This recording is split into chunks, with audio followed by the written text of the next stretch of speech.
There is no way I could live with your mother. I've told you that before. I pleaded with my wife, Mary, desperately, but she just looked at me coldly and retorted, "If you have a problem with that, you can just leave. I'm not stopping you." "Fine, I'm leaving." I quickly packed all my stuff and left. I can't deal with her anymore, I said to myself. What fate awaited Mary after I left her? My name is Keith. I'm 41 years old. Mary and I had been married for 7 years. We both worked. I was raised by my maternal grandparents because my parents died in a car accident when I was little. I was feeling very lonely after losing my parents, so my grandfather, who loved traveling, started taking me to various places. Influenced by my grandfather, traveling became my hobby. I would write articles about my solo travels on my blog, earning a living as a freelance writer. I met Mary on one of my trips. She was drinking with a group of people at a bar one night, and I just happened to be there, drinking on my own. One of the guys she was with and I hit it off immediately, and he introduced me to Mary. She was the center of attention, telling interesting stories and making everyone laugh. Although I was new to the group, she made sure that I was having fun too. She was such a nice person that I couldn't help following her with my eyes. In my mind, Mary, who was working at a brokerage firm, looked perfect in every way, working very hard to meet and beat sales targets. We exchanged contact information, and soon after that, we started dating and eventually got married. I continued writing blog articles, working from home, while Mary worked as a company employee. One day, as I was leisurely drinking my morning coffee, Mary spoke to me. "Keith, I'm going to work. Can you do the laundry today? And can you also make dinner tonight, please?" "Sure." "Oh, could you stop at the supermarket on the way home and buy some canned tomatoes? I'm thinking to make meat pasta for dinner." When I asked her, Mary looked annoyed and said, "I work outside, you know. As you are working from home, shouldn't it be easier for you to find time to do grocery shopping? I have a lot on today, so I don't think I'll have time to go out at all." As soon as I said that, the living room door opened. "Keith, I couldn't help overhearing your conversation, but what on earth are you thinking? Asking Mary to run errands for you?" Suddenly appeared was Kim, my mother-in-law, who lived very close from our apartment. "Oh, Kim, why are you here?" I asked with a trembling voice. Then Mary casually said to me, "Oh, by the way, I gave Mom a key to this apartment." "What? Why did you do that without even asking me?" As I tried to question Mary, Kim glared at me and said, "Got a problem with that, and Keith, it's absolutely ridiculous that you are trying to force your wife to do the household chores, especially when she is working full-time. You should be doing everything since you are home all the time." "I agree, Mom. Keith is just being awful, isn't he?" Mary sneered, joining in with her mother. "Always staying home and not earning much. I don't know how you have the nerve to ask for help. What a shameless man." Facing such criticism, all I could do was to bite my bottom lip. "Okay, I'll go." "Good. You should just keep your mouth shut and do as you are told." I looked away from Kim, who was looking smug, and retreated to my study. The cause of my problems was this mother-in-law. Having been widowed, she lived close by. She took great pride in her only daughter, Mary, a graduate of a top university, and still doted on her. Ever since we got married, Kim was constantly making snide remarks about my working from home, but Mary never took my side when I was verbally attacked by her mother. There was something else about Mary that I realized after our marriage. Being invariably showered with praise by her mother, she was vain and ostentatious. Also, there seemed to be no mental boundaries in their toxic mother and daughter relationship. If I dared to complain about her mother, Mary would immediately get upset. I dreaded the thought of her mother visiting us frequently. Just the thought of it made me feel depressed. As expected, Kim began dropping by our apartment more often. She would criticize every housework I did, and on weekends, she would sit around all day chatting and laughing with her daughter. This went on for a while, and I began to grow increasingly weary. I could never forget the day I visited Kim at her house. It was her birthday on that day. Although I was very reluctant, I felt obliged to go and see her. Mary was working on that day and would meet me at her mother's after work, so I headed there alone. "Happy birthday, Kim." I pulled out a beautifully wrapped box from the paper bag I brought with me. "Here is your present. It's a handmade bag I bought from a store I visited for one of my articles." Before I could finish, Kim clicked her tongue loudly. "What on earth is this? Did you just get this as a freebie or something?" "What? No."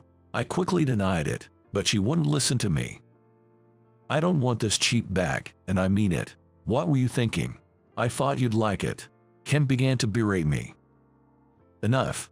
I never liked or approved of what you do in the first place. I don't even like you traveling around for work and troubling Mary. That's just not fair. I take pride in what I do," I retorted angrily, but she still looked down on me.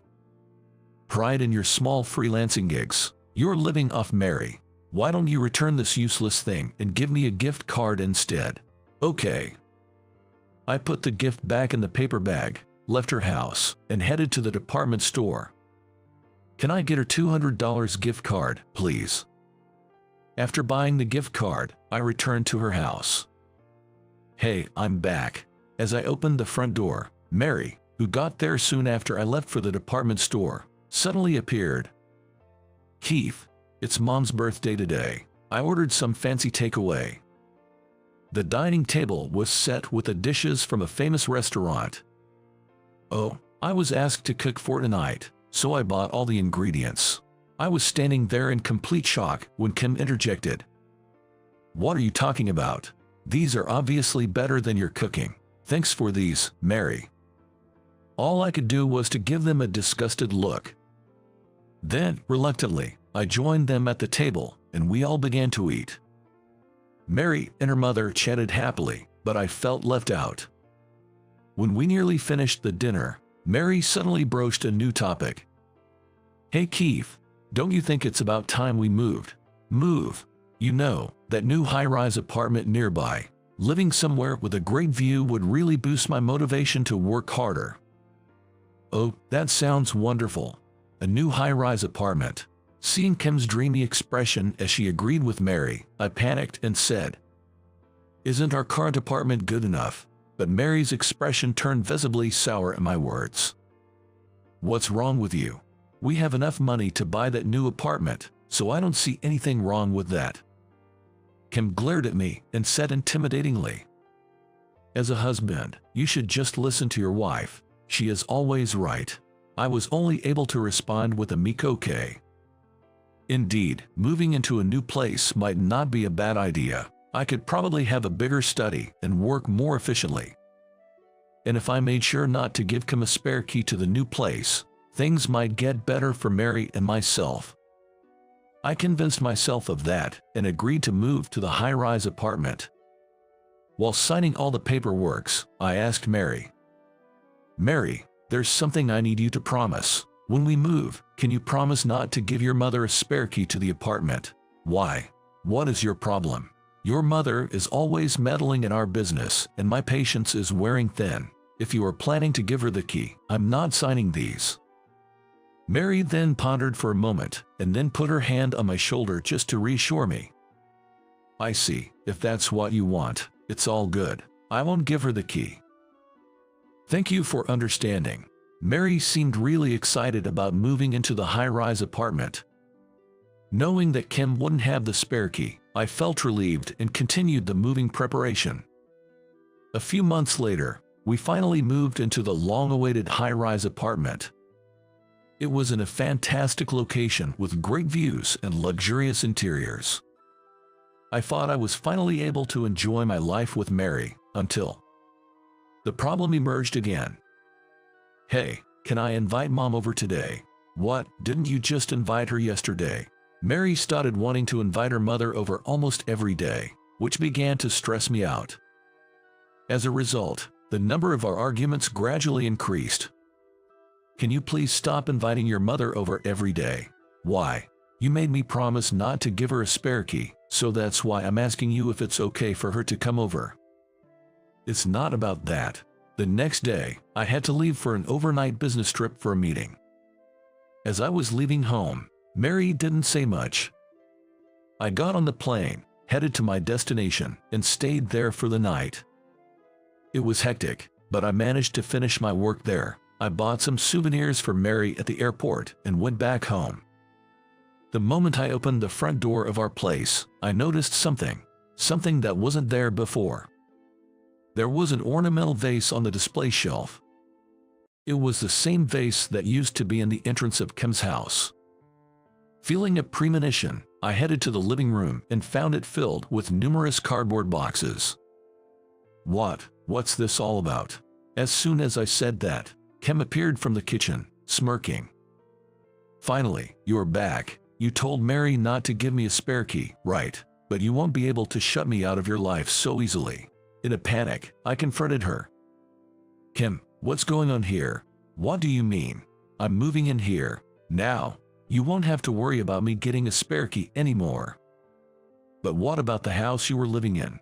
That was a rental, so I've terminated the lease. I felt dizzy as she spoke triumphantly.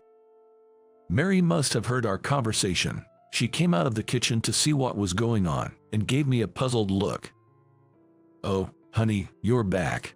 What is this all about? I didn't agree to any of this, Mary answered, scratching her head in annoyance. I don't see any problem with that. We have spare rooms anyway. There is no way I could live with your mother. I've told you that before. I pleaded with her desperately, but she just looked at me coldly and retorted, if you have a problem with that, you can just leave. I'm not stopping you. Are you serious? I'm dead serious. If you don't like it, we'll just have to get a divorce. Yeah, I will live here with Mary, so just find yourself somewhere else to live. Both Mary and her mother looked at me as if it was an obvious thing to do. I couldn't take this any longer. I couldn't believe they were trying to kick me out of the apartment. If this was what a family was like, I didn't want one. Grinding my teeth in frustration, I told them in an extremely calm tone. Fine, I'm leaving. Good. Pack your things and leave. I don't know how we're going to survive on your own though. All I could hear while packing my stuff was Kim's loud laughter. Mary avoided making an eye contact with me. Mary, is this really what you want? Then Mary looked at me, smirking, and said, you'll probably be coming back within a few days anyway. You really need to calm down a bit. I left our high-rise apartment without even saying goodbye to them. All right, I'll make an appointment to see a divorce lawyer. I didn't want to see both Mary and her mother ever again. A month later, I was relaxing in my new rental apartment when the intercom started ringing insistently. Hello. Hey, it's me. Open this door right now. The intercom monitor showed my red-faced mother-in-law, and I could barely see Mary, standing behind her. I thought about ignoring them, but decided to let them into my apartment so as not to disturb the neighbors. What can I do for you? When I asked Kim, a troubled look on my face, she snapped. We have received a letter from your lawyer, so we are here to clarify. What does it mean by you have to leave the high-rise apartment? That means exactly what it said. That place has already been sold, so you need to leave. Kim's eyes widened in shock. Sold? But that apartment belonged to Mary, didn't it? You can't just sell something that's not even yours. What are you talking about? That high-rise apartment was in my name in the first place, and I paid for it. What? Kim looked at me, then at Mary, who stood there, pale-faced and shaking. Is that true? I sighed deeply and looked straight at Mary. Mary, didn't you tell her? Mary remained silent, avoiding eye contact with me. I turned to my still confused Kim. Once you called me a gold digger, but I don't think you really know who I am and what I do. I'm the founder of a certain travel blog, and occasionally appear in magazines and on TV. What? Magazines? TV? Kim's mouth fell open as she stared at me. I continued in an even tone. That was why I had some savings and was able to afford that high-rise apartment. By the way, your last birthday present, which you didn't want, cost me over $1,000. $1,000. Of course, I had to return it to the shop and got my money back. Also, the fancy takeaway that Mary ordered for your birthday was paid with my credit card by Mary without my consent. Kim, looking like she was about to faint from shock, suddenly turned to Mary. Mary, why don't you just buy back the apartment from him? You're a top salesperson of the company, earning over $100,000 a year, right? You must have lots of savings. Mary didn't say anything. Trying to suppress my laughter, I said to Kim, as far as I know, Mary doesn't have any savings. What?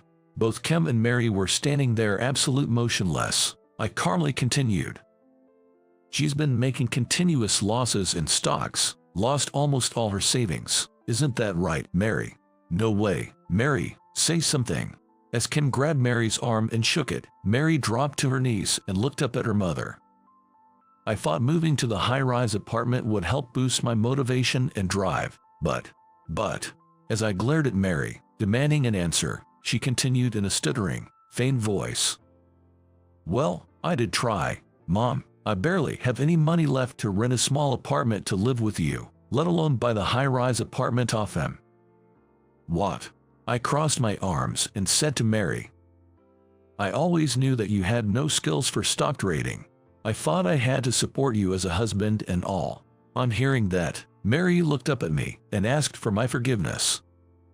Honey, I'm truly sorry. Can you please come back? Mary, stop it. As her mother tried to pick her up, Mary yelled back at her. But Mom, I have to do this, otherwise we can't afford to live the way we do now. I softly replied to Mary, who kept apologizing to me. Look at me. She became silent, her eyes filled with hope. I continued in a gentle voice. You never helped me with housework, just because I was working from home and you weren't. That is, well, I'm really sorry. Ignoring her apology, I went on. You told me to leave, and the reason why you could say such a thing to me was because you looked down on me, right? And when I actually did leave you, you freaked out. Am I right? Our marriage is over. Once the separation period is over, I'll file for divorce. I don't want anything to do with you anymore.